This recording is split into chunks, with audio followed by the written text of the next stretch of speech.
മാർക്കറ്റിൽ പോവാണ്. അപ്പോൾ മാർക്കറ്റ് കാഴ്ചകളൊക്കെ കാണാം. ഇന്ന് സൺഡേ ആയതുകൊണ്ട് മീൻ വാങ്ങാൻ പോയി കേട്ടോ. എന്നും ഒന്നും പറ്റാറില്ല, വല്ലപ്പോഴും ഒക്കെ ഉള്ള പറ്റുന്ന സമയമൊക്കെ പോകാറുണ്ട്. അപ്പോൾ കുറച്ച് നമ്മൾ ഇങ്ങോട്ട് യാത്ര ചെയ്ത് വരണം. നമ്മൾ ഈ വണ്ടി നാട്ടിൽ നിന്ന് കൊണ്ടുവന്നുകൊണ്ട് അത് സൗകര്യമാണ്. അപ്പോൾ ഞാൻ ഈ കാണിക്കുന്നത് ഹെൽമെറ്റിനെ പറ്റിയാട്ടോ പറയാൻ പോകുന്നതും. ഇവിടെ ഒരാളുടെ തലയിൽ ഹെൽമെറ്റ് ഇല്ല, മുന്നിലായാലും പുറകിലായാലും ഹെൽമെറ്റ് ഇല്ല കേട്ടോ. അതൊരു അത്ഭുതമൊന്നും തോന്നണ്ടേ നാട്ടിൽ ഇങ്ങനെയാണെന്ന്. എനിക്ക് തോന്നുന്നു പണ്ട് നമ്മുടെ നാട്ടിൽ ഇങ്ങനെയൊക്കെ ആയിരുന്നു, ഇപ്പോഴല്ലേ നിയമങ്ങളെല്ലാം സ്ട്രിക്റ്റ് ആയി വന്നത്. പക്ഷേ ഞങ്ങൾ 2 പേർക്ക് ഹെൽമെറ്റ് ഉണ്ട്. വല്ലപ്പോഴും ചിലപ്പോൾ എനിക്ക് ദേഷ്യം തോന്നുവാണെങ്കിൽ ഞാനെടുത്ത് മാറ്റും. കാരണം എല്ലാവരെയും കാണുമ്പോൾ നമ്മളെ മാത്രം എല്ലാവരും ഇങ്ങനെ ഭയങ്കരമായിട്ട് നോക്കുവേ. അന്ന് സാരമില്ല, നമ്മളങ്ങനെ എല്ലാം താണ്ടി നമ്മൾ മാർക്കറ്റിലെത്തിയിട്ടുണ്ട്. മാർക്കറ്റിലാണെങ്കിൽ ഇന്ന് ചൂര മാത്രമേ ഉണ്ടായിരുന്നു, സൺഡേ ആയതുകൊണ്ട് എല്ലാ അയിലയും മത്തിയൊക്കെ തീർന്നു പോയെന്നാണ് പറയുന്നത്.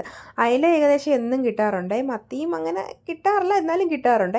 പിന്നെ നമ്മുടെ നാട്ടിലോട്ട് കൊച്ചു കൊച്ചു കച്ചവടക്കാരുണ്ട്, ഇവർ കൂടുതലും മീനകത്ത് ഐസിടാറില്ല കേട്ടോ.